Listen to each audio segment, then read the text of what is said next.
ನಮಸ್ಕಾರ, ಜೆಎನ್ಎನ್ ನ್ಯೂಸ್ಗೆ ಸ್ವಾಗತ. ಈಗ ಹೆಡ್ಲೈನ್ಸ್.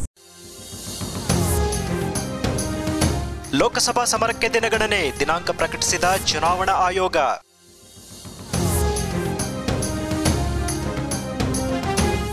ಶ್ರೀ ಕೊಟ್ಟೂರು ಬಸವೇಶ್ವರರ ಜಾತ್ರಾ ಮಹೋತ್ಸವ, ಸಕ್ರಿಯರಾಗಿ ಪಾಲ್ಗೊಂಡು ಭಾವ ಪರವಶರಾದ ಭಕ್ತಜನ. ಮತ್ತು ಸಮೀಪಿಸಿದ ಚುನಾವಣೆ, ಆಯೋಗದಿಂದ ಮತದಾನ ಜಾಗೃತಿ ಅಭಿಯಾನಕ್ಕೆ ಚಾಲನೆ.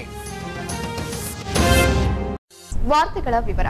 ಕೇಂದ್ರ ಚುನಾವಣಾ ಆಯೋಗವು ಲೋಕಸಭಾ ಚುನಾವಣೆಗೆ ದಿನಾಂಕ ಪ್ರಕಟಿಸಿದ್ದು, ರಾಜ್ಯದಲ್ಲಿ ಏಪ್ರಿಲ್ 18 ಮತ್ತು 23ರಂದು 2 ಹಂತಗಳಲ್ಲಿ ಚುನಾವಣೆ ನಡೆಯಲಿದೆ. ಕೇಂದ್ರ ಚುನಾವಣಾ ಆಯುಕ್ತ ಸುನಿಲ್ ಅರೋರಾ ಅವರು ಭಾನುವಾರ ಸಂಜೆ 5 ಗಂಟೆಗೆ ದೆಹಲಿಯ ವಿಜ್ಞಾನ ಭವನದಲ್ಲಿ ಸುದ್ದಿಗೋಷ್ಠಿ ನಡೆಸಿ 17ನೇ ಲೋಕಸಭಾ ಚುನಾವಣೆಗೆ ದಿನಾಂಕ ಪ್ರಕಟಿಸಿದರು. ಚುನಾವಣೆಯು ಏಪ್ರಿಲ್ 11ರಿಂದ ಮೇ 19ರವರೆಗೆ 7 ಹಂತಗಳಲ್ಲಿ ನಡೆಯಲಿದೆ. ಲೋಕಸಭೆಯ 543 ಸ್ಥಾನಗಳಿಗೆ ಚುನಾವಣೆ ನಡೆಯಲಿದ್ದು, ದೇಶದ 90 ಕೋಟಿ ಮತದಾರರು ತಮ್ಮ ಹಕ್ಕು ಚಲಾಯಿಸಲಿದ್ದಾರೆ. ಈ ಬಾರಿ 8.40 ಕೋಟಿ ಮತದಾರರು ಹೊಸದಾಗಿ ಸೇರ್ಪಡೆಯಾಗಿದ್ದಾರೆ. ವ್ಯವಸ್ಥಿತವಾಗಿ ಚುನಾವಣೆಗೆ ಚುನಾವಣಾ ಆಯೋಗ ಸಕಲ ಸಿದ್ಧತೆ ಮಾಡಿಕೊಳ್ಳುತ್ತಿದ್ದು, ದೇಶದಾದ್ಯಂತ 10 ಲಕ್ಷ ಮತಗಟ್ಟೆಗಳನ್ನು ಸ್ಥಾಪಿಸಲಿದೆ. ಮತದಾರರು ಎಪಿ ಕಾರ್ಡ್ ಮಾತ್ರವಲ್ಲದೆ 11 ಬಗೆಯ ಗುರುತಿನ ಚೀಟಿಗಳನ್ನು ಪ್ರದರ್ಶಿಸಿ ಮತದಾನ ಮಾಡಬಹುದಾಗಿದೆ. ಮತದಾನ ಪ್ರಕ್ರಿಯೆಗೆ ಎಂದಿನಂತೆ ಎಲೆಕ್ಟ್ರಾನಿಕ್ ವೋಟಿಂಗ್ ಯಂತ್ರಗಳನ್ನು ಬಳಸಲಾಗುತ್ತಿದೆ. ಇವಿಎಂಗಳಲ್ಲಿ ವಿವಿಪ್ಯಾಟ್ಗಳನ್ನು ಅಳವಡಿಸಲಾಗಿದ್ದು, ಮತದಾರ ತನ್ನ ಮತದಾನವನ್ನು ಸ್ವಯಂ ಖಾತ್ರಿಪಡಿಸಿಕೊಳ್ಳಬಹುದಾಗಿದೆ. ಕರ್ನಾಟಕಕ್ಕೆ ಸಂಬಂಧಿಸಿದಂತೆ ಏಪ್ರಿಲ್ 18 ಮತ್ತು 23ರಂದು 2 ಹಂತಗಳಲ್ಲಿ ಚುನಾವಣೆ ನಡೆಯಲಿದ್ದು, 5,34,06,021 ಮಂದಿ ತಮ್ಮ ಹಕ್ಕು ಚಲಾಯಿಸಲಿದ್ದಾರೆ. ಇವರಲ್ಲಿ 2.54 ಕೋಟಿ ಪುರುಷ, 2.98 ಕೋಟಿ ಮಹಿಳೆ ಹಾಗೂ 4,718 ತೃತೀಯ ಲಿಂಗಿ ಮತದಾರರಿದ್ದಾರೆ. ಚುನಾವಣೆಗೆ ಸಂಬಂಧಿಸಿದಂತೆ ಸಿ-ವಿಜಿಲ್ ಆಪ್ನಲ್ಲಿ ಮಾಹಿತಿ ಪಡೆಯಬಹುದಾಗಿದ್ದು, 1950 ಸಂಖ್ಯೆಗೆ ಕರೆ ಮಾಡಿ ದೂರು ಕೂಡ ನೀಡಬಹುದಾಗಿದೆ. ಕೊಪ್ಪಳ ಲೋಕಸಭಾ ಕ್ಷೇತ್ರಕ್ಕೆ ಸಂಬಂಧಿಸಿದಂತೆ ಏಪ್ರಿಲ್ 23ರಂದು ಚುನಾವಣೆ ನಡೆಯಲಿದ್ದು, ಮಾರ್ಚ್ 28ರಂದು ಅಧಿಸೂಚನೆ ಹೊರಬೀಳಲಿದೆ. ಏಪ್ರಿಲ್ 4 ನಾಮಪತ್ರ ಸಲ್ಲಿಕೆಗೆ ಕೊನೆಯ ದಿನವಾಗಿದ್ದು, ಏಪ್ರಿಲ್ 5ರಂದು ನಾಮಪತ್ರ ಪರಿಶೀಲನೆ ಹಾಗೂ ಏಪ್ರಿಲ್ 8ರಂದು ನಾಮಪತ್ರ ಹಿಂಪಡೆಯಲು ಕೊನೆಯ ದಿನವಾಗಿದ್ದು, ಏಪ್ರಿಲ್ 23ರಂದು ಚುನಾವಣೆ ನಡೆಯಲಿದೆ. ಮೇ 23ಕ್ಕೆ ಫಲಿತಾಂಶ ಹೊರಬೀಳಲಿದೆ. States going in single phase. Andhra, Arunachal. Before now reading further, it must be clear that they will be overlapping. Same state will be named maybe in 2 phases or 3 phases. But still I am reading. I start reading now. States going in single phase: Andhra, Arunachal, Goa, Gujarat. Andhra, Arunachal, Goa, Gujarat, Haryana, Himachal Pradesh, Kerala, Meghalaya, Mizoram, Nagaland, Punjab, Sikkim, Telangana, Tamil Nadu, Telangana, I said Telangana, Tamil Nadu, Uttarakhand, Andaman Nicobar, Dadra and Nagar Haveli, Daman and Diu, Andaman Nicobar, Dadra Nagar Haveli, Daman and Diu, Lakshadweep, Delhi, Pondicherry, Chandigarh. In all 22 states going in single phase. After taking into account all these relevant factors, the Commission has decided to hold elections for these legislative assemblies for these 4 states simultaneously the general elections to the 17th Lok Sabha. Elections to the different assembly constituencies in these states will follow the same schedule as for the corresponding parliamentary constituencies. That answers your question, of which these are relevant assembly segments. ಗಂಗಾವತಿಯಲ್ಲಿ ಸೋಮವಾರ ಶ್ರೀ ಕೊಟ್ಟೂರು ಬಸವೇಶ್ವರರ ಜಾತ್ರಾ ಮಹೋತ್ಸವವು ವಿಜೃಂಭಣೆಯಿಂದ ಜರುಗಿತು.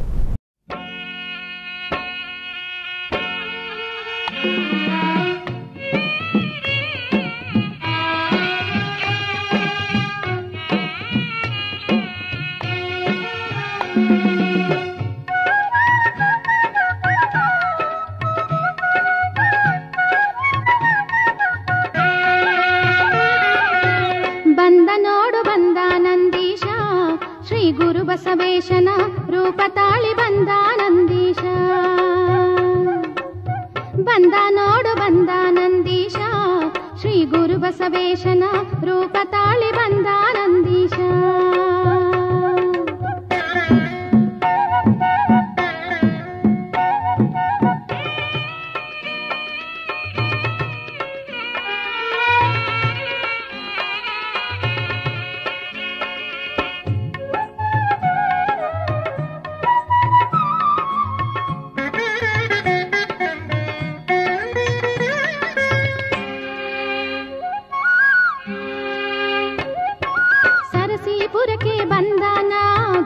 ಶಿವನ ಕಂಡಾನ, ಸರಸೀಪುರದ ಶ್ರೀಮಠದಲ್ಲಿ ಗುರುಸ್ಥಾನವನು ಪಡೆದಾನ. ಸರಸೀಪುರಕ್ಕೆ ಬಂದಾನ, ಗುರುವಾದ ಶಿವನ ಕಂಡಾನ, ಸರಸೀಪುರದ ಶ್ರೀಮಠದಲ್ಲಿ ಗುರುಸ್ಥಾನವನು ಪಡೆದಾನ. ಕಪಟ ಬ್ರಾಹ್ಮಣರು ಎದುರಿಸಿದಾಗ ಶಿವ ಮಹಿಮೆಯನ್ನು ತಿಳಿಸ್ಯಾನ. ಬಂದ ನೋಡು ಬಂದ ನಂದೀಶ, ಶ್ರೀ ಗುರು ಬಸವೇಶನ ರೂಪ ತಾಳಿ ಬಂದ ನಂದೀಶ.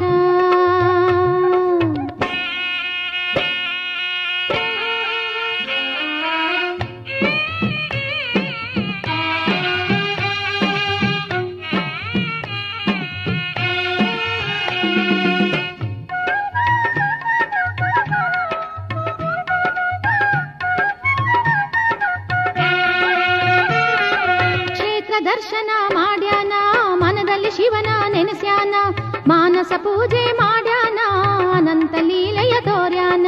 ಕ್ಷೇತ್ರ ದರ್ಶನ ಮಾಡ್ಯಾನ, ಮನದಲ್ಲಿ ಶಿವನ ನೆನೆಸ್ಯಾನ, ಮಾನಸ ಪೂಜೆ ಮಾಡ್ಯಾನ, ಅನಂತ ಲೀಲೆಯ ತೋರ್ಯಾನ.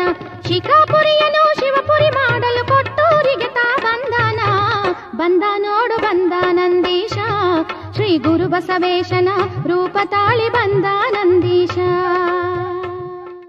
ಜಾತ್ರಾ ಮಹೋತ್ಸವವು ಮಾರ್ಚ್ 7ರಿಂದಲೇ ಆರಂಭಗೊಂಡಿದ್ದು ಮಹಾರಥೋತ್ಸವದ ದಿನವಾದ ಸೋಮವಾರ ಶ್ರೀ ಕೊಟ್ಟೂರೇಶ್ವರನಿಗೆ ವಿಶೇಷ ಅಭಿಷೇಕ, ಅರ್ಚನೆ, ಅಲಂಕಾರ, ಮಹಾಮಂಗಳಾರತಿ ಮೊದಲಾದ ಧಾರ್ಮಿಕ ವಿಧಿವಿಧಾನಗಳು ನೇಮನಿಷ್ಠೆಯಿಂದ ನಡೆದವು.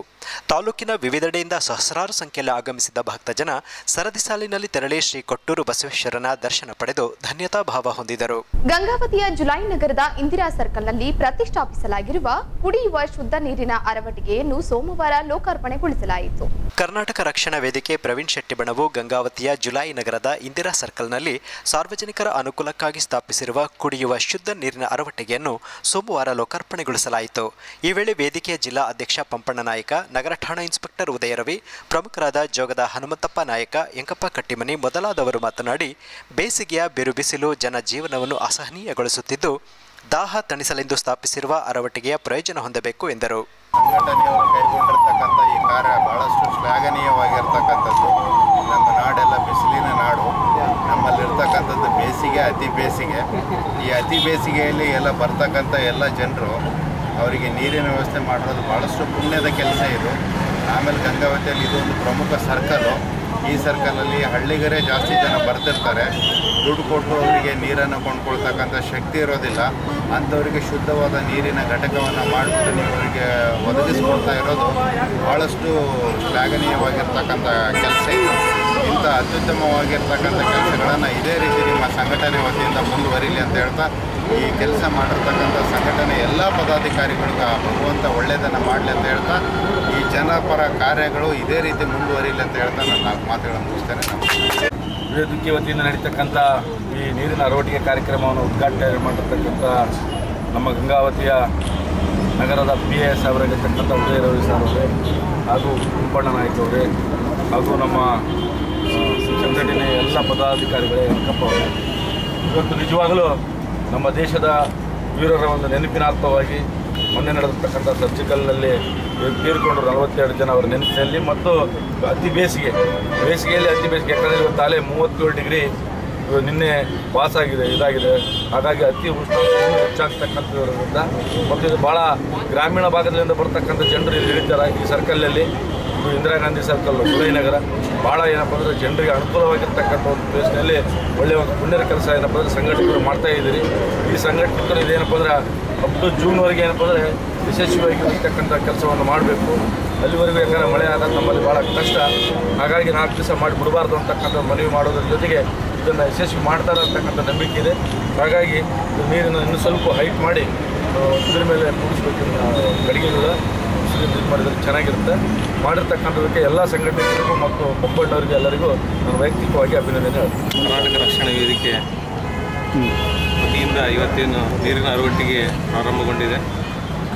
ಸರ್ ಹೇಳ್ದಂಗೆ ಈ ಹಳ್ಳಿಗಳಿಗೆ ಬಸ್ನಲ್ಲಿ ಬಂದಂಥ ಸಂದರ್ಭದಲ್ಲಿ ಈ ನೀರು ಕುಡಿದ್ರೆ ಅತಿ ಶುದ್ಧವಾದ ನೀರನ್ನು ಕೊಟ್ಟರೆ ಇನ್ನೂ ಭಾಳ ಖುಷಿಯಾಗಿರ್ತಾರೆ.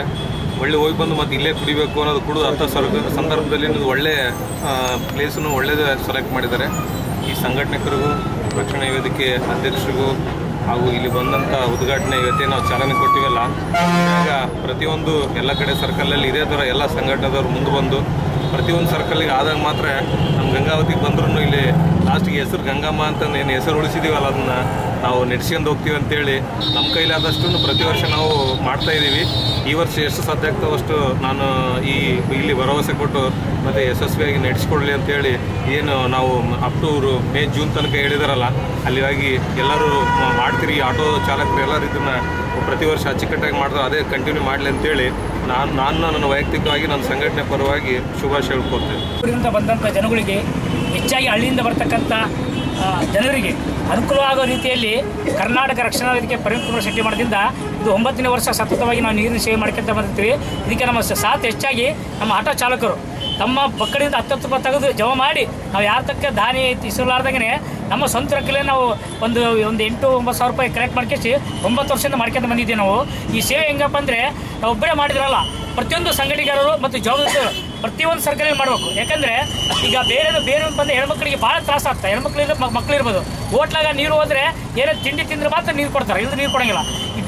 ಈ ಸತತವಾಗಿ 3 ತಿಂಗಳು ನಾವು ಇದನ್ನು ಮಾಡ್ತೀವಿ ಅಂತೇಳಿ ನಾನು ವಿಶ್ವಾಸ ಮಾಡ್ತೀನಿ. ನಮ್ಮ ಸಾರಿಗೆ ರೀತಿಯಲ್ಲಿ ನಾವು ಇಂಥ ಸೇವೆಗಳು ಸುಮಾರು ನನ್ನ ರಕ್ಷಣಾ ವೇದಿಕೆ 2002ರಿಂದ ಸುಮಾರು 17 ವರ್ಷದಿಂದ ಈ ಸತತವಾಗಿ ಸೇವೆ ಮಾಡ್ಕೊಂತ ಬಂದಿದ್ದೀವಿ. ಈ ಒಂದು ಸಹಾಯಕ್ಕೆ ನಮ್ಮ ಇಲಾಖೆ ಇರ್ಬೋದು ಮತ್ತು ನಮ್ಮ ಊರಿನ ಜನ ಎಲ್ಲರೂ ನಾವು ಸಹಕಾರ ಕೊಟ್ಕೊಂತ ಬಂದಿದ್ದಾರೆ. ಇನ್ನು ಹೆಚ್ಚಿನ ರೀತಿಯಲ್ಲಿ ಎಲ್ಲ ಸಂಘಟನೆಕಾರರು ಪ್ರತಿಯೊಂದು ಸರ್ಕಲ್ನಲ್ಲಿ ಈ ಥರ ನೀರು ಸೇವೆ ಮಾಡಲಿ ಅಂತೇಳಿ ಕರ್ನಾಟಕ ರಕ್ಷಣಾ ವೇದಿಕೆಯಲ್ಲಿ ಕಳಕಳಿಯಿಂದ ಅವರಲ್ಲಿ ಮನವಿ ಮಾಡ್ಕೊಳ್ತೇನೆ. ನೀರಿನ ಅರಗೋಟಿಗೆ ಕರ್ನಾಟಕ ರಕ್ಷಣಾ ವೇದಿಕೆ ಭಾಗದಲ್ಲಿ ಕರ್ನಾಟಕ ರಕ್ಷಣಾ ವೇದಿಕೆ ಅಡಿಯಲ್ಲಿ ಮತ್ತು ಆಟೋ ಚಾಲಕರು ಪ್ರತಿ ವರ್ಷದಂತೆ ಈ ವರ್ಷ ಕೂಡ ನೀರಿನ ಅರಗೋಟಿಯನ್ನು ಮಾಡ್ಕೊಂತ ಬರ್ತಿದ್ದೇವೆ. ಇದು ನಮ್ಮ ಆಟೋ ಚಾಲಕರೆಲ್ಲ ನಮ್ಮ ಕರ್ನಾಟಕದಾಗ ಎಲ್ಲ ಕನ್ನಡಿಗರು ಒಂದು ಆಟೋ ಚಾಲಕರು ಇರ್ಬೋದು, ಒಂದು ಉದ್ಯೋಗ ವ್ಯಾಪಾರಿಗಳು ಇರ್ಬೋದು, ಇಂಥ ಒಂದು ಅರಗೋಟಿಗೆ ಯೋಜನೆ ಒಂದು ಮಾಡೋದ್ರಿಂದ ಎಲ್ಲರಿಗೂ ಒಂದು ಒಳ್ಳೆಯದಾಗುತ್ತೆ ಅಂತೇಳಿ ನಾನು ಈ ಮೂಲಕ ಹೇಳಬಯಸ್ತೇನೆ. ನಮ್ಮೆಲ್ಲ ಆಟೋ ಚಾಲಕರ ವತಿಯಿಂದ ಪ್ರತಿ ವರ್ಷವೂ ಇದೇ ಥರ ನಾವು ಮಾಡ್ಕೊಂತ ಬಂದೀವಿ. ಇನ್ಮೇಲಿಂದನೂ ಹಂಗೆ ಮಾಡ್ಕೊಂತ ಹೋಗ್ತೀವಿ ಅಂತ ಹೇಳಿ ಗಂಗಾವತಿ ತಾಲೂಕು ಒಡ್ಡರಹಟ್ಟಿಯ ಸ್ಟೋರ್ ಕ್ಯಾಂಪ್ನಲ್ಲಿ ದಾರ್ಶನಿಕ ಹಜರತ್ ದಾವಲ್ ಮಲಿಕ್ ಅವರ ಉರುಸ್ ಎ ಶರೀಫ್ ಶ್ರದ್ಧಾ ಭಕ್ತಿಯಿಂದ ಜರುಗುತ್ತಿದೆ.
गठरी पाप की सर पर लिए फिरता है क्यों नादा, भलाई से तुमको मोड़ कर बैठा है क्यों नादा। ये दुनिया 4 दिन की है, फिर इसके बाद क्या होगा, भलाई कर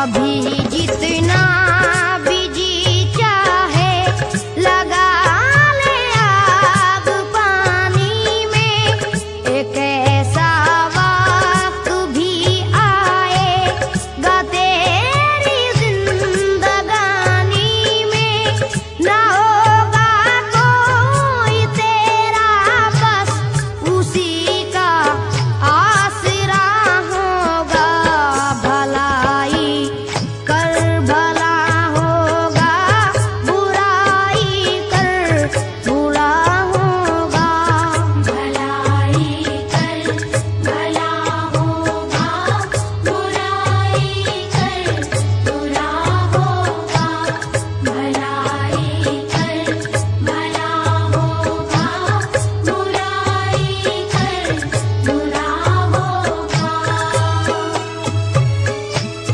जरा दौलती जो हाथ आई है तो मगरूर बन बैठा, दिले इंसानियत के वास्ते नासूर बन बैठा, खबर भी है तुझे एक रोज तेरा खात्मा होगा, भलाई कर भला होगा, बुराई कर बुरा होगा, भलाई कर भला होगा, बुराई कर बुरा होगा, भलाई कर भला होगा, बुराई कर बुरा होगा।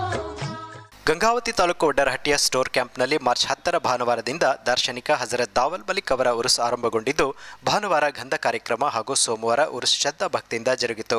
ಒಡ್ಡರಹಟ್ಟಿ ಹಾಗೂ ಸುತ್ತಮುತ್ತಲ ಗ್ರಾಮಗಳಿಂದ ನೂರಾರು ಸಂಖ್ಯೆಯಲ್ಲಿ ಆಗಮಿಸಿದ ಭಕ್ತರು ಉರುಸ್ನಲ್ಲಿ ಸಕ್ರಿಯರಾಗಿ ಪಾಲ್ಗೊಂಡರು. ಭಕ್ತಾದಿಗಳಿಗೆ ಅನ್ನದಾಸೋಹವನ್ನು ಏರ್ಪಡಿಸಲಾಗಿತ್ತು. ಇಂದು ಹಜರತ್ ದಾವಲ್ ಮಲಿಕ್ ಅವರ ಉರುಸಿನ ನಿಮಿತ್ತ ಉರುಸಿನ ಕಾರ್ಯಕ್ರಮಗಳು ಇವತ್ತು ಜರುಗ್ತಾ ಇದ್ದಾವೆ. ಅದರ ಅಂಗವಾಗಿ ಅನ್ನ ಸಂತರ್ಪಣೆ ಕಾರ್ಯಕ್ರಮಗಳು ನಡೀತಾ ಇದೆ.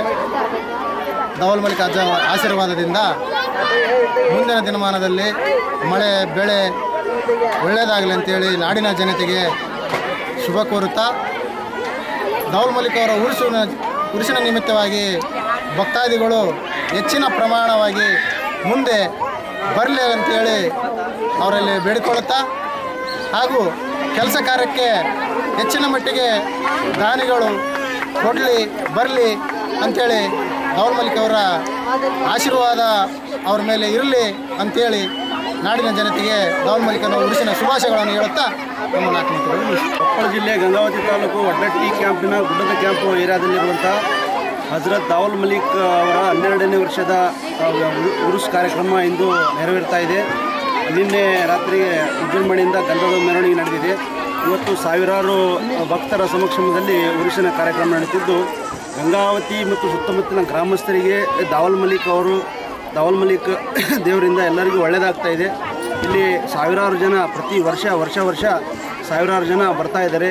ದಾವಲ್ ಮಲಿಕ್ ನಮ್ಮ ಬಾಬಾ ಅವರಿಂದನೂ ಕೂಡ ಭಾಳಷ್ಟು ಇಲ್ಲಿ ಕಾರ್ಯಕ್ರಮಗಳು ನಡೆತಾವಿದ್ದು, ಅಮಾವಾಸ್ಯೆ ಮತ್ತು ಹುಣ್ಣಿಮೆ ದಿವಸ ಕೂಡ ನೂರಾರು ಭಕ್ತರು ಆಗಮಿಸಿ ದಾವಲ್ ಮಲಿಕ್ ಅವರ ಆಶೀರ್ವಾದ ಪಡಿತಾ ಇದ್ದಾರೆ. ಗ್ರಾಮೀಣ ಮತ್ತು ಗಂಗಾವತಿ ತಾಲೂಕಿನ ಎಲ್ಲ ಸರ್ವಧರ್ಮ ಜನತೆ ಇಲ್ಲಿ ಬಂದು ದಾವಲ್ ಮಲಿಕ್ ಅವರ ಆಶೀರ್ವಾದ ಪಡಿತಾ ಹೋಗ್ತಾ ಇದ್ದು, ಎಲ್ಲರಿಗೂ ಪ್ರತಿ ವರ್ಷಾನುಗಟ್ಟಲೆ ಎಲ್ಲರಿಗೂ ಒಳ್ಳೆಯದಾಗ್ತಾ ಇದೆ. ಹೀಗಾಗಿ ನಾವು ಕೂಡ ಪ್ರತಿ ವರ್ಷ ಇಲ್ಲಿ ಅಮಾವಾಸ್ಯೆಗೂ ಹಾಗೂ ಉರುಸಿನ ಕಾರ್ಯಕ್ರಮಕ್ಕೂ ತಪ್ಪದೇ ಭಾಗವಹಿಸ್ತಾ ಇದ್ದೀವಿ. ಇದೇ ರೀತಿ ಎಲ್ಲ ಗಂಗಾವತಿ ಮತ್ತು ಗ್ರಾಮೀಣ ಜನತೆ ಹೆಚ್ಚಿನ ರೀತಿ ಬಂದು ದಾವಲ್ ಮಲಿಕ್ ಅವರ ಆಶೀರ್ವಾದ ಪಡಿಬೇಕಂತ ಈ ಮೂಲಕ ಕೇಳಬಹುದು. ಗಂಗಾವತಿ ತಾಲೂಕಿನ ಗುಡ್ಡದಲ್ಲಿರುವ ಒಡ್ಡಟ್ಟಿ ಗ್ರಾಮದ ವ್ಯಾಪ್ತಿಗೆ ಬರುವ ದಾವಲ್ ಮಲಿಕ್ ಗುಡ್ಡದಲ್ಲಿ ಇವತ್ತು 12ನೇ ವರ್ಷದ ಉರ್ಸ್ ಕಾರ್ಯಕ್ರಮ ನೆರವೇರಲಿದೆ. ಸರ್ವ ಭಕ್ತರು ಶಾಂತಿ ರೀತಿಯಿಂದ ಉರ್ಸ್ ಆಚರಿಸಬೇಕೆಂದು ಮನವಿ ಮಾಡಿಕೊಳ್ತೀನಿ. ಆದರೆ ಈ ದಾವಲ್ ಮಲಿಕ್ಲಿಂದ ಆಶೀರ್ವಾದದಿಂದ ದೇವರಿಗೆಲ್ಲ ಚೆನ್ನಾಗಾಗಲಿ ಭಕ್ತರಿಗೆ ಇದರಿಂದ ಬೇಡಿಕೊಳ್ತೀವಿ. ಗಂಗಾವತಿ ತಾಲೂಕಿನ ಒಡ್ಡಟ್ಟಿ ಗ್ರಾಮದ ಗುಡ್ಡದ ಕ್ಯಾಂಪಿನಲ್ಲಿ ದಾವಲ್ ಮಲಿಕ್ ಗುರುಗಳೇ, ಇದು ದಾವಲ್ ಮಲಿಕ್ ಅವರ 12ನೇ ವರ್ಷ ಒಂದು ಉರುಸು. ಇಲ್ಲಿ ಒಂದು ರಸ್ತೆಯ ವ್ಯವಸ್ಥೆ ಆಗಲಿ ನಂತರ ಕುಡಿಯೋ ನೀರಿನ ವ್ಯವಸ್ಥೆ ಆಗಲಿ ಪೂಜ್ಯ ಗುರುಗಳು ಈ ಒಂದು ವ್ಯವಸ್ಥೆಯನ್ನು ಮಾಡಿಕೊಟ್ಟಿದ್ದಾರೆ. ಇದು ನಾಟ್ ಓನ್ಲಿ ಒಂದೇ ಸಮಾಜಕ್ಕೆ ಸಂಬಂಧಪಟ್ಟದಂತ ಅಲ್ಲ, ಎಲ್ಲ ಸಮಾಜದವರು ಈ ಒಂದು ಕಾರ್ಯಕ್ರಮದಲ್ಲಿ ಭಾಗವಹಿಸಿ ಯಶಸ್ವಿಗೊಳಿಸಿದ್ದಾರೆ. ನಿನ್ನೆಯಿಂದ ಬಹಳಷ್ಟು ಇಲ್ಲಿ ಕಾರ್ಯಕರ್ತರಾಯಿತು, ಯಾವುದೇ ಒಂದು ಜಾತಿಗೆ ಸಂಬಂಧಪಟ್ಟಂಥ ಅವರೆಲ್ಲ ಎಲ್ಲ ಸಮಾಜದವರು ಇದೊಂದು ಭಾವೈಕ್ಯತೆಯ ಒಂದು ಗೂಡು, ಅಂದರೆ ಒಂದು ಭಾವೈಕ್ಯತೆಯ ಒಂದು ಸಮಾರಂಭ ಅಂತಂತಂದರೆ ತಪ್ಪಾಗಲಿಕ್ಕಿಲ್ಲ. ಈ ಉರುಸು 12ನೇ ಉರುಸು, ಮುಂದಿನ ಉರುಸು ಇನ್ನೂ ಬಹಳಷ್ಟು ಡೆವಲಪ್ಮೆಂಟ್ ಮಾಡೋದಿದೆ. ಇಲ್ಲಿ ಎಲ್ಲ ಸದ್ಭಕ್ತರು ಡೆವಲಪ್ಮೆಂಟ್ ಮಾಡಿ ಎಲ್ಲರೂ ಸಹಕರಿಸಿ ಈ ಒಂದು ಅಭಿವೃದ್ಧಿ ಕಾರ್ಯಕ್ಕೆ ಎಲ್ಲರೂ ಸಹಕರಿಸಬೇಕೆಂದು ಕೇಳ್ಕೊಂಡು. ಗಂಗಾವತಿಯ ಕೊಲ್ಲಿ ನಾಗೇಶ್ವರರಾವ್ ಗಂಗಯ್ಯ ಪ್ರಥಮ ದರ್ಜೆ ಕಾಲೇಜಿನಲ್ಲಿ ಭಾರತೀಯ ಚುನಾವಣಾ ಆಯೋಗವು ಮತದಾನ ಜಾಗೃತಿ ಅಭಿಯಾನವನ್ನು ನಡೆಸಿತು.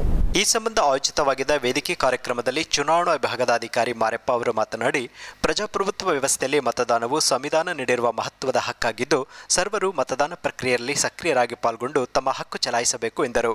ಈ ಸಂದರ್ಭದಲ್ಲಿ ಪ್ರಾಂಶುಪಾಲ ಎನ್.ಜೆ. ಹೆಬಸೂರ್, ಗ್ರಂಥಪಾಲಕ ಸೆಲ್ವರಾಜ್, ಕ್ರೀಡಾ ವಿಭಾಗದ ಮುಖ್ಯಸ್ಥ ಅನಿಲ್ ಎಡ್ವರ್ಡ್, ಸಮಾಜಶಾಸ್ತ್ರದ ಮುಖ್ಯಸ್ಥ ಚಂದ್ರಶೇಖರ್ ಮತ್ತಿತರರು ಉಪಸ್ಥಿತರಿದ್ದರು. ನಿಮ್ಮೆಲ್ಲರಿಗೂ ಕೂಡ ಗೊತ್ತಿರುವ ಹಾಗೆ ಇನ್ನು ಒಂದು ತಿಂಗಳಲ್ಲಿ ಸಾಮಾನ್ಯವಾಗಿ ಈಗ 2019ರಲ್ಲಿ ಲೋಕಸಭಾ ಚುನಾವಣೆ ಇದೆ. ಆ ಒಂದು ಚುನಾವಣೆ ನಿಮಿತ್ತ ಹೊಸದಾಗಿ ಮತದಾನವನ್ನ ಮಾಡಲಿಕ್ಕೆ ಅರ್ಹರಿರ್ತಕ್ಕಂಥ ಅಭ್ಯರ್ಥಿಗಳಿಗೆ ವಿದ್ಯಾರ್ಥಿಗಳಿಗೆ ಯಾವ ರೀತಿ ಮತದಾನವನ್ನ ಮಾಡಬೇಕು, ಮತದಾನ ಮಾಡಲಿಕ್ಕೆ ಹೋದಾಗೆ ಯಾವ ವಿಧಾನ ಮತದಾನ ಮಾಡತಕ್ಕಂಥ ವಿಧಾನದ ಬಗ್ಗೆ ಇವತ್ತು ನಾವು ತಿಳಿಸಿಕೊಡ್ಲಿಕ್ಕೆ ನಿಮ್ಮ ಕಾಲೇಜಿಗೆ ಆಗಮಿಸಿದ್ದೀವಿ. ಆ ಒಂದು ಇಲ್ಲಿ ಕಂಟ್ರೋಲ್ ಯೂನಿಟ್, ಬ್ಯಾಲೆಟ್ ಯೂನಿಟ್ ಮತ್ತು ವಿವಿಪ್ಯಾಟ್ ಅಂತ ಒಂದು ಮಷಿನ್ಸ್ ಎಲ್ಲ ಇರ್ತವೆ.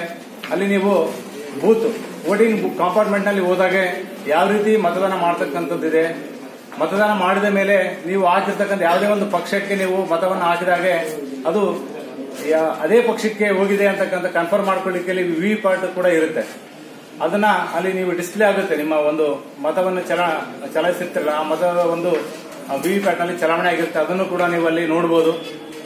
ಇದರ ಬಗ್ಗೆ ಸಮಗ್ರ ಮಾಹಿತಿಯನ್ನು ಕೊಡಲಿಕ್ಕೆ ನಾವೆಲ್ಲ ಕೂಡ ನಿಮ್ಮ ಕಾಲೇಜಿಗೆ ಆಗಮಿಸಿದೀವಿ. ಇದರ ಸದುಪಯೋಗವನ್ನು ಇವೆಲ್ಲ ಪಡ್ಕೋಬೇಕು ಅಂತೇಳಿ ಹೇಳ್ತಾ ಒಂದು ಕಾರ್ಯಕ್ರಮಕ್ಕೆ ನಮ್ಮೆಲ್ಲರಿಗೂ ಕೂಡ ಅವಕಾಶ ಮಾಡಿಕೊಡ್ತಕ್ಕಂಥ ನಿಮ್ಮ ಕಾಲೇಜಿನ ಮಾನ್ಯ ಪ್ರಾಚಾರ್ಯರಿಗೆ ಮತ್ತು ಎಲ್ಲ ಉಪನ್ಯಾಸಕ ಮಿತ್ರರಿಗೆ ಧನ್ಯವಾದಗಳನ್ನು ಅರ್ಪಿಸಿ ಕಾರ್ಯಕ್ರಮವನ್ನು ಚಾಲನೆ ಮಾಡಲಿಕ್ಕೆ ಅನುವು ಮಾಡಿಕೊಡ್ಬೇಕಂತೇಳಿ ಅವರಿಗೆ ಕೇಳ್ಕೊಳ್ತೀವಿ. ಭಾರತದ ಪೌರರಾದ ನಾವು ನಮ್ಮ ದೇಶದ ಪ್ರಜಾಸತ್ತಾತ್ಮಕ ಸಂಪ್ರದಾಯಗಳು ಮತ್ತು ಮುಕ್ತ ನ್ಯಾಯಸಮ್ಮತ ಮತ್ತು ಶಾಂತಿಯುತ ಚುನಾವಣೆಗಳ ಘನತೆಯನ್ನು ಎತ್ತಿ ಹಿಡಿಯುತ್ತೇವೆಂದು ಮತ್ತು ಪ್ರತಿಯೊಂದು ಚುನಾವಣೆಯಲ್ಲಿ ನಿರ್ಭೀತರಾಗಿ ಮತ್ತು ಧರ್ಮ, ಜನಾಂಗ, ಜಾತಿ, ಮತ, ಭಾಷೆ ಅಥವಾ ಯಾವುದೇ ಪ್ರೇರಣೆಗಳ ದಾಕ್ಷಿಣ್ಯಗಳಿಂದ ಪ್ರಭಾವಿತರಾಗದೆ ಮತ ಚಲಾಯಿಸುತ್ತೇವೆಂದು ಈ ಮೂಲಕ ಪ್ರತಿಜ್ಞೆ ಸ್ವೀಕರಿಸುತ್ತೇವೆ. ಸ್ಲಿಪ್ ಕೂಡ ನಿಮ್ಗೆ ಕಾಣುತ್ತೆ. ಮುಂದೊಂದು ದಿನ ಇಲ್ಲೇನಾದ್ರೂ ಈ ವೋಟಿಂಗ್ ನಲ್ಲಿ ಹೆಚ್ಚು ಕಡಿಮೆ ಆಯ್ತು ಅಂತ ನಿಮ್ಮ ಹತ್ರ ಆಗ್ಲಿ, ಇನ್ನ ಏನಾದ್ರು ನಿಮ್ಮ ಪಕ್ಷದವರಾಗ್ಲಿ ಯಾರಾದ್ರೂ ಅದನ್ನ ಅಬ್ಜೆಕ್ಷನ್ ಮಾಡಿದಾಗ ಇದನ್ನ ವೆರಿಫಿಕೇಶನ್ ಮಾಡ್ತಾರೆ. ಇದರಲ್ಲಿ ಎಷ್ಟು ವೋಟ್ಗಳು ಬಿದ್ದಿದೆ, ಇದಕ್ಕೂ ಟ್ಯಾಲಿ ಆಗ್ತದೆ. ಅವಾಗ ಹಾಕಿರೋ ವೋಟ್ಗಳೆಲ್ಲ ಕರೆಕ್ಟ್ ಆಗಿದ್ದಾವಲ್ಲ ಅಂತ ಟ್ಯಾಲಿ ಮಾಡ್ತಾರೆ. ಒಂದ್ ವೇಳೆ ಇರ್ಲಿಲ್ಲ ಅಂದ್ರೆ ಇನ್ನೊಂದ್ಸಲ ಎಲೆಕ್ಷನ್ಗೆ ಹೋಗ್ತಾರೆ.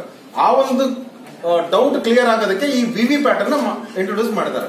ಸೊ ಇದೇನಂದ್ರೆ ಇದರಲ್ಲಿ ಯಾವುದೇ ರೀತಿಯಾದಂತ ಕ್ರಾಸ್ ವೋಟಿಂಗ್ ಯಾವುದು ಆಗಲ್ಲ, ಕ್ಲಿಯರ್ ಆಗಿರುತ್ತೆ. ನೀವು ಯಾರಿಗೆ ವೋಟ್ ಮಾಡಿರುತ್ತೆ ಅದು ಆ ವೋಟ್ ಅವ್ರಿಗೆ ಮುಟ್ಟಿರುತ್ತೆ.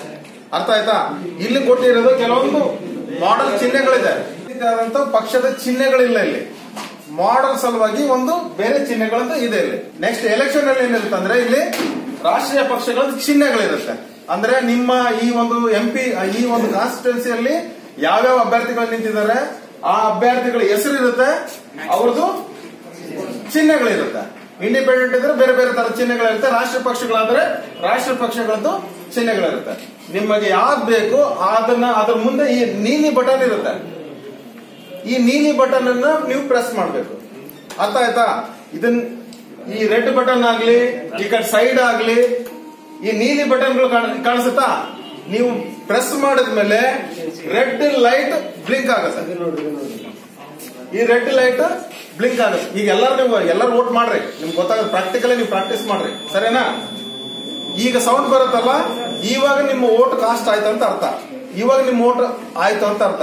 ಭಾರತೀಯ ದಲಿತ ಪ್ಯಾಂಥರ್ನ ರಾಜ್ಯ ಖಜಾಂಚಿಯಾಗಿರುವ ಕೆ ಅಂಬಣ್ಣ ಅವರನ್ನು ಪ್ಯಾಂಥರ್ನ ಪದಾಧಿಕಾರಿಗಳು ಗಂಗಾವತಿಯಲ್ಲಿ ಅಭಿನಂದಿಸಿದರು. ಭಾರತೀಯ ದಲಿತ ಪ್ಯಾಂಥರ್ನ ರಾಜ್ಯ ಖಜಾಂಚಿಯಾಗಿ ಗಂಗಾವತಿಯ ಕೆ ಅಂಬಣ್ಣ ಅವರು ನೂತನವಾಗಿ ನೇಮಕಗೊಂಡಿದ್ದು, ದಲಿತ ಪ್ಯಾಂಥರ್ನ ಗಂಗಾವತಿ ತಾಲೂಕು ಘಟಕವು ಸನ್ಮಾನಿಸಿ ಅಭಿನಂದಿಸಿತು. ಈ ವೇಳೆ ಮಾತನಾಡಿದ ಅಂಬಣ್ಣ, ದೊರೆತಿರುವ ಜವಾಬ್ದಾರಿಯನ್ನು ಸಮರ್ಥವಾಗಿ ನಿಭಾಯಿಸುವುದರೊಂದಿಗೆ ಶೋಷಿತರ ದುಃಖ ದುಮ್ಮಾನಗಳಿಗೆ ಸ್ಪಂದನೆ ನೀಡುವುದಾಗಿ ಹೇಳಿದರು. ಈ ಸಂದರ್ಭದಲ್ಲಿ ದಲಿತ ಪ್ಯಾಂಥರ್ನ Hulagappa, Mallesh Ginimoti, Ratnamma Amidihal, Rekha T, Ajavar, Lakshmi Singh, Radha Umesh, Ganganna K, Ramanna K, Sushila Chalavadi, Sarojamma, Fakiramma, Ratnaprabha ಮತ್ತಿತರರು ಉಪಸ್ಥಿತರಿದ್ದರು. ಭಾರತೀಯ ದಲಿತ ಪ್ಯಾಂಥರ್ ಸಂಘಟನೆಯನ್ನು ಇತ್ತೀಚೆಗೆ ಬೆಂಗಳೂರಿನಲ್ಲಿ 7 ಮತ್ತು 3, 2019 ಅಂಬೇಡ್ಕರ್ ಭವನದಲ್ಲಿ ನಡೆದಿರ್ತಕ್ಕಂಥ ರಾಜ್ಯ ಕಾರ್ಯಕಾರಿಣಿ ಸಭೆಯಲ್ಲಿ ರಾಜ್ಯಾಧ್ಯಕ್ಷರಾಗಿರ್ತಕ್ಕಂಥ ಸನ್ಮಾನ್ಯ ಮಲ್ಲಪ್ಪ ಎಂ ಹೊಸ್ಮನಿಕರ್ ಅವರ ಒಂದು ಅಧ್ಯಕ್ಷತೆಯಲ್ಲಿ ಕಾರ್ಯಕಾರಿಣಿ ಸಭೆಯನ್ನು ನಡೆಸಲಾಯಿತು. ಎಲ್ಲ ಜಿಲ್ಲೆಯ ಪದಾಧಿಕಾರಿಗಳು ಆ ಒಂದು ಕಾರ್ಯಕಾರಿಣಿಯಲ್ಲಿ ಭಾಗವಹಿಸಿದ್ವಿ. ಆ ಒಂದು ಕಾರ್ಯಕಾರಿಣಿ ಎಲ್ಲ ಭಾಗವಹಿಸಿದ ಸಂದರ್ಭದಲ್ಲಿ ಕೊಪ್ಪಳ ಜಿಲ್ಲೆಯಿಂದ ಸಂಘಟನೆ ಭಾಳ ಬಲಿಷ್ಠವಾಗಿದೆ ಮತ್ತು ಆ ಭಾಗದಲ್ಲಿ ಇನ್ನೂ ಹೆಚ್ಚಿನ ಮುಂದಿನ ಬೇರೆ ಜಿಲ್ಲೆಗಳಿಗೆ ಸಂಘಟನೆಯನ್ನು ಬಲಿಷ್ಠಗೊಳಿಸಲಿಕ್ಕಾಗಿ ನನ್ನನ್ನು ಈ ಒಂದು ರಾಜ್ಯ ಖಜಾಂಚಿಯನ್ನಾಗಿ ಇಡೀ ರಾಜ್ಯ ಸಮಿತಿ ಅವಿರೋಧವಾಗಿ ಆಯ್ಕೆ ಮಾಡಿತು. ಆ ಒಂದು ಅವಿರೋಧವಾಗಿ ಆಯ್ಕೆ ಮಾಡಿರ್ತಕ್ಕಂಥ ನಮ್ಮ ರಾಜ್ಯ ಸಮಿತಿಗೂ ಮತ್ತು ಎಲ್ಲ ಜಿಲ್ಲಾ ಸಮಿತಿಯವರಿಗೂ ಕೂಡ ನಾನು ತುಂಬ ಹೃದಯದ ಅಭಿನಂದನೆಗಳನ್ನು ಸಲ್ಲಿಸ್ತಾ ಇದ್ದೀನಿ. ಅದೇ ರೀತಿಯಾಗಿ ಇವತ್ತು ಗಂಗಾವತಿ ತಾಲೂಕಿನಲ್ಲಿ ನಮ್ಮ ದಲಿತ ಪ್ಯಾಂಥರ್ ಮಹಿಳಾ ಒಕ್ಕೂಟ ತಾಲೂಕಾ ಸಮಿತಿ ಮತ್ತು ಜಿಲ್ಲಾ ಸಮಿತಿ ಮಹಿಳಾ ಒಕ್ಕೂಟ ಕೂಡ ಸೇರಿಕೊಂಡು ಇವತ್ತು ಭಾರತೀಯ ದಲಿತ ಪ್ಯಾಂಥರ್ನ ತಾಲೂಕಾ ಅಧ್ಯಕ್ಷರುಗಳು ಮತ್ತು ಜಿಲ್ಲಾ ಉಪಾಧ್ಯಕ್ಷರು ಎಲ್ಲ ಸೇರಿಕೊಂಡು ಇವತ್ತು ನನಗೆ ಒಂದು ಸಣ್ಣದಾದಂಥ ಒಂದು ಸನ್ಮಾನ ಮಾಡಿ ನನ್ನನ್ನು ಇಷ್ಟು ಗೌರವಿಸಿದ್ದಕ್ಕಾಗಿ ನಾನು ಅವರಿಗೆ ತುಂಬ ಹೃದಯದ ಧನ್ಯವಾದಗಳನ್ನು ಅರ್ಪಿಸೋ ಜೊತೆಗೆ ಅವರನ್ನು ಕೂಡ ಎಲ್ಲ ಸಂಘಟನೆಯನ್ನು ಬಲಿಷ್ಠಗೊಳಿಸೋದ್ರ ಜೊತೆಗೆ ನಾನು ಬೆಳೆಯೋದ್ರ ಜೊತೆಗೆ ನನ್ನ ಜೊತೆಗಿರ್ತಕ್ಕಂಥ ಎಲ್ಲರನ್ನು ನಾನು ಬೆಳೆಸುವಂಥ ಕೆಲಸ ಮಾಡ್ತೀನಿ. ಮುಂದಿನ ದಿನಮಾನಗಳಲ್ಲಿ ಸಂಘಟನೆಯನ್ನು ಬಲಿಷ್ಠವಾಗಿಗೊಳಿಸಿ ರಾಜ್ಯ ಮಟ್ಟದವರೆಗೆ ಗುರುತಿಸುವಂಥ ಕೆಲಸ ನಾವೆಲ್ಲರೂ ಮಾಡ್ತೀವಿ ಅಂತೇಳಿ ಈ ಸಂದರ್ಭದಲ್ಲಿ ಹೇಳಕ್ಕೆ ಇಷ್ಟಪಡ್ತೀನಿ. ಈ ಒಂದು ಸಭೆ ಒಂದು ಮಾಲಾರ್ಪಣೆ ಮಾಡುವ ಮೂಲಕ ನನ್ನನ್ನು ಸನ್ಮಾನಿಸಿದ್ದಕ್ಕಾಗಿ ಅವರಿಗೆ ಮತ್ತೊಮ್ಮೆ ತುಂಬ ಹೃದಯದ ಧನ್ಯವಾದಗಳನ್ನು ಅರ್ಪಿಸ್ತಾ ಇದ್ದೀನಿ. ರಾಜ್ಯ ಅಧ್ಯಕ್ಷರಾಗಿರ್ತಕ್ಕಂಥ ಶ್ರೀ ಹೊಸ್ಮನಿ ಮಲ್ಲಪ್ಪ ಸರ್ ಇವರಿಗೂ ಮೊಟ್ಟ ಮೊದಲನೇದಾಗಿ ಅವರಿಗೆ ನಮ್ಮ ಮಹಿಳಾ ಒಕ್ಕೂಟದಿಂದ ತುಂಬ ಹೃದಯದ ಅವರಿಗೆ ಧನ್ಯವಾದಗಳನ್ನು ಹೇಳ್ತೇವೆ. ಯಾಕಂದರೆ ನಮ್ಮ ಈ ಭಾಗದಲ್ಲಿ ಶ್ರೀ ಅಂಬಣ್ಣ ಇವರಿಗೆ ರಾಜ್ಯ ಖಜಾಂಚಿ ಇವರ ಪೋಸ್ಟನ್ನು ಕೊಟ್ಟಿರ್ತಾರೆ ಮತ್ತು ಈ ಭಾಗದಲ್ಲಿ ಸಂಘಟನೆಯನ್ನು ಹುಟ್ಟುಹಾಕಲು ಅವರು ಶ್ರಮದಿಂದ ಭಾಳ ಶ್ರಮ ವಹಿಸಿ ಅವರು ಸಂಘಟನೆಯನ್ನು ಹುಟ್ಟು ಹಾಕ್ತಾರೆ ಮತ್ತು ಎಲ್ಲ ದಲಿತರ ಕಷ್ಟಗಳಿಗೆ ಸ್ಪಂದಿಸ್ತಾರೆ ಮತ್ತು ಯಾರಿಗಾದರೂ ಒಬ್ಬರಿಗೆ ಸಮಸ್ಯೆ ಇದೆ ಅಂದ ತಕ್ಷಣ ಕೂಡಲೇ ಬಂದು ಅವರು ಮಹಿಳಾ ಒಕ್ಕೂಟದವರಾಗಿರ್ಬೋದು ಅಥವಾ ವಿದ್ಯಾರ್ಥಿ ಒಕ್ಕೂಟದವರಾಗಿರ್ಬೋದು ಇಲ್ಲ ವಾರ್ಡಿನ ಜನತೆಯ ಸಮಸ್ಯೆಗಳಾಗಿರ್ಬೋದು ಇಂಥ ಸಮಸ್ಯೆಗಳನ್ನು ಭಾಳ ತುಂಬ ಹೃದಯದಿಂದ ಅವರು ಸಮಸ್ಯೆಗಳನ್ನು ಬಗೆಹರಿಸ್ತಾರೆ ಮತ್ತು ಅವರು ಮಲ್ಲಪ್ಪ ಸರ್ ಅವರು ಈ ಖಜಾಂಚಿಯ ಪೋಸ್ಟನ್ನು ಕೊಟ್ಟಿರೋದಕ್ಕೆ ನಾವು ಮಹಿಳಾ ಒಕ್ಕೂಟದಿಂದ ಮತ್ತು ಜಿಲ್ಲಾ ಒಕ್ಕೂಟದಿಂದ ಮತ್ತು ತಾಲೂಕು ಒಕ್ಕೂಟದಿಂದ ಅವರಿಗೆ ನಾವು ಅಭಿನಂದಿಸುತ್ತೇವೆ ಮತ್ತು ಇವರಿಗೆ ನಾವು ಕಂಗ್ರ್ಯಾಚುಲೇಷನ್ ಹೇಳುತ್ತಾ ಇನ್ನು ಮುಂದೆ ಸಂಘಟನೆಯನ್ನು ಚೆನ್ನಾಗಿ ಮಾಡ್ಕೊಂಡು ಹೋಗ್ಬೇಕಂತೇಳಿ ಅವರಲ್ಲಿ ನಾವು ವಿನಂತಿ ಮಾಡ್ತೀವಿ. ನಮ್ಮ ತಾಲೂಕಿನಿಂದ ಮತ್ತು ಜಿಲ್ಲಾ ಮಟ್ಟದಿಂದ ಮತ್ತು ರಾಜ್ಯ ಮಟ್ಟದಕ್ಕಾಗಿ ಇಲ್ಲಿದ್ದ ಬೆಳಕಂತ ಹೋಗಿರೋಂಥ ನಮ್ಮ ಕೆ ಅಂಬಣ್ಣನವರಿಗೆ ನಮ್ಮ ಆತ್ಮೀಯವಾಗಿ ಸ್ವಾಗತವನ್ನು ಕೋರ್ತೇವೆ. ಆಮೇಲೆ ಹಂತ ಹಂತವಾಗಿ ನಮ್ಮ ಹೊಸಮನೆ ಮಲ್ಲಪ್ಪ ಸಾರಿಗೆ ಕೂಡ ಇಲ್ಲಿದ್ದ ನಮ್ಮ ತಾಲೂಕಲ್ಲಿದ್ದ ನಮ್ಮ ರಾಜ್ಯಕ್ಕೆ ನಮ್ಮನ್ನು ಕೊಂಡೊಯ್ದಕ್ಕೆ ನಮ್ಮ ಕೆ ಅಂಬಣ್ಣವ್ರಿಗೆ ನಮಗೆಲ್ಲರಿಗೂ ಭಾಳ ಸಂತೋಷ ಆಗುತ್ತೆ. ಇನ್ನು ಮುಂದೆ ದಲಿತ ಪ್ಯಾಂಥರ್ ಈ ಭಾಗದಲ್ಲಿ ಭಾಳ ಅಚ್ಚುಕಟ್ಟಿನಿಂದ ನಾವು ಬಲಿಷ್ಠವಾಗಿ ಬೆಳೆಸ್ತು ಅಂತಂದೇಳಿ ನಮ್ಮ 2 ಮಾತುಗಳನ್ನು ಮುಗಿಸ್ತೇವೆ. 3ನೇ ಬಾರಿಗೆ ಸತತವಾಗಿ ರಾಜ್ಯಾಧ್ಯಕ್ಷರಾಗಿ ಆಯ್ಕೆಯಾದಂಥ ಶ್ರೀಯುತ ಮಲ್ಲಪ್ಪ ಹೊಸ್ಮನಿಕರ್ ಅವರಿಗೆ ಅಭಿನಂದನೆಗಳನ್ನು ಸಲ್ಲಿಸುತ್ತಾ ಹಾಗೂ ನಮ್ಮ ಕೊಪ್ಪಳ ಜಿಲ್ಲೆಯ ಭಾಗದಿಂದ ಗುಲ್ಬರ್ಗ ವಿಭಾಗೀಯ ಸಂಚಾಲಕರಾಗಿದ್ದ ಕೆ ಅಂಬಣ್ಣನವರನ್ನು ಮುಂಬಡ್ತಿಯಾಗಿ ಮತ್ತು ರಾಜ್ಯದ ಖಜಾಂಚಿಯಾಗಿ ಆಯ್ಕೆ ಮಾಡಿದ್ದಕ್ಕೆ ಮೊದಲನೇದಾಗಿ ನಮ್ಮ ರಾಜ್ಯದ ಅಧ್ಯಕ್ಷರಾದಂಥ ಮಲ್ಲಪ್ಪ ಹೊಸ್ಮನಿಕರ್ ಅವರಿಗೆ ಧನ್ಯವಾದಗಳನ್ನು ಅರ್ಪಿಸುತ್ತಾ ಹಾಗೂ ನಮ್ಮ ಅಂಬಣ್ಣವರು ನಮ್ಮ ತಾಲೂಕು ಮತ್ತು ಜಿಲ್ಲಾದೊಳಗೆ ಎಷ್ಟು ಚುರುಕಾಗಿ ಈ ಸಂಘಟನೆಯನ್ನು ಬೆಳೆಸಿದ್ದಾರೆ ಎಂಬುದು ಇಡೀ ಜಿಲ್ಲಾ ಜನತೆಗೆಲ್ಲ ಗೊತ್ತು. ನಮ್ಮನ್ನು ಈಗ ತಾಲೂಕಾದಲ್ಲಿ ನಮ್ಮನ್ನು ಈಗ ಬೆಳೆಸ್ಕೊಂಡು ಹುಲಿಯಪ್ಪ ಅವರನ್ನು ಜಿಲ್ಲಾದಲ್ಲಿ ಬೆಳೆಸ್ಕೊಂಡು ಮಹಿಳಾ ಒಕ್ಕೂಟದಲ್ಲಿ ತಾಲೂಕು ಬಾಡಿಯನ್ನು ರಚನೆ ಮಾಡಿ ಮತ್ತು ಜಿಲ್ಲಾ ಒಕ್ಕೂಟದಲ್ಲಿ ಮಹಿಳಾ ಬಾಡಿಯನ್ನು ರಚನೆ ಮಾಡಿ ಮುಂದೊಂದು ದಿನ ನಾವು ದಲಿತ ಪ್ಯಾಂಥರ್ಸನ್ನು ಕರ್ನಾಟಕದಲ್ಲಿ ನಂಬರ್ 1 ಜಿಲ್ಲಾ ದಲಿತ ಪ್ಯಾಂಥರ್ಸ್ ಆಗಿ ನಮ್ಮ ಕೊಪ್ಪಳ ಜಿಲ್ಲೆಯನ್ನು ಕೊಂಡೊಯ್ಯುವಲ್ಲಿ ಯಶಸ್ವಿಯಾಗುತ್ತೆ ಎಂದು ಹೇಳಿ ನನ್ನ 2 ಮಾತುಗಳನ್ನು ಮುಗಿಸ್ತೀನಿ. ರಾಜ್ಯದ ದಲಿತ ಪ್ಯಾಂಥರ್ ಸಂಘದ ಅಧ್ಯಕ್ಷರಾದಂಥ ಹೊಸಮನಿ ಮಲ್ಲಪ್ಪ ಅವರನ್ನು ಅಭಿನಂದಿಸುತ್ತಾ, ಅದೇ ರೀತಿಯಾಗಿ ನಮ್ಮ ತಾಲೂಕಿನ ಹಂಬಣ್ಣ ಅವರನ್ನು ರಾಜ್ಯ ಖಜಾನ್ಸಿಯನ್ನಾಗಿ ಮಾಡಿದಂಥ ರಾಜ್ಯಾಧ್ಯಕ್ಷರಿಗೂ ಮತ್ತು ಹಂಬಣ್ಣವರಿಗೂ ಅವ್ರನ್ನ ಧನ್ಯವಾದಗಳನ್ನು ಹೇಳ್ತೀನಿ. ಈ ಸಂದರ್ಭದಲ್ಲಿ ಮಹಿಳೆಯರೆಲ್ಲ ಸೇರಿ ಹಂಬಣ್ಣ ಅವರನ್ನು ಖಜಾನ್ಸಿಯಾಗಿದ್ದಕ್ಕೆ ಈ ಸಂದರ್ಭದಲ್ಲಿ ಅವರನ್ನು ಸನ್ಮಾನಿಸ್ತಾ ಇದ್ದೀವಿ. ಹಂಬಣ್ಣ ಅವರಿಗೆ ಮತ್ತು ಮಲ್ಲಪ್ಪ ಅವರಿಗೆ ನಾವು ಅವ್ರಿಗೆ ಸ್ವಾಗತ ಕೋರುತ್ತಾ ಶುಭಾಶಯಗಳು ತಿಳಿಸ್ತಾ ಇದ್ದೀವಿ. ನಮ್ಮ ರಾಜ್ಯದ ಖಜಾನ್ಸಿಯಾಗಿ ಪೋಸ್ಟನ್ನು ಕೊಟ್ಟಿದ್ದಕ್ಕೆ ತುಂಬ ಸಂತೋಷ ಆಗಿದೆ ನಮಗೆಲ್ಲ. ಜಿಲ್ಲಾ ಮತ್ತು ತಾಲೂಕು ಮಟ್ಟದಿಂದ ಅವ್ರಿಗೆ ಶುಭಾಶಯಗಳನ್ನು ತಿಳಿಸ್ತಾ ಇದ್ದೀವಿ. ಇನ್ನೂ ಹೆಚ್ಚು ಬಡವರ ಕೆಲಸ ನಾವು ಮಾಡ್ತೇವೆ. ಇನ್ನೂ ಹೆಚ್ಚು ಸಂಘಟನೆ ನಾವು ಬೆಳೆಸ್ಬೇಕಂತ ಮಾಡಿದ್ದೀವಿ. ನಮ್ಮ ಅಂಬಣ್ಣವ್ರ ಜೊತೆ ಕೂಡಿ ಕೆಲಸ ಮಾಡ್ಕೊಂಡು ಹೋಗ್ತೀವಿ. ಅಂಬಣ್ಣ ಅವ್ರಿಗೆ ರಾಜ್ಯದ ಖಜಾನ್ಸಿ ಪೋಸ್ಟ್ ಸಿಕ್ಕಿದ್ದಕ್ಕೆ ಕೊಟ್ಟಿದ್ದಾರಲ್ಲ, ಅದೇ ನಮಗೆ ಮಹಿಳಾ ಅಭಿನಂದನೆ ಸಲ್ಲಿಸ್ತಾ ಇದ್ದೀವಿ. ಅದಕ್ಕೆ ನಮಗೆಲ್ಲ ಖುಷಿ ಆಗಿದೆ. ಕೊನೆಯಲ್ಲಿ ಮತ್ತೊಮ್ಮೆ ಹೆಡ್ಲೈನ್ಸ್. ಲೋಕಸಭಾ ಸಮರಕ್ಕೆ ದಿನಗಣನೆ, ದಿನಾಂಕ ಪ್ರಕಟಿಸಿದ ಚುನಾವಣಾ ಆಯೋಗ.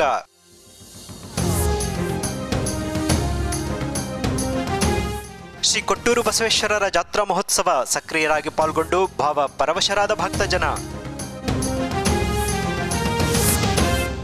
ಮತ್ತು ಸಮೀಪಿಸಿದ ಚುನಾವಣೆ, ಆಯೋಗದಿಂದ ಮತದಾನ ಜಾಗೃತಿ ಅಭಿಯಾನಕ್ಕೆ ಚಾಲನೆ. ಮುಂದಿನ ವಾರ್ತಾ ಸಂಚಿಕೆಯೊಂದಿಗೆ ಮತ್ತೆ ಭೇಟಿಯಾಗೋಣ. ವಂದನೆಗಳು.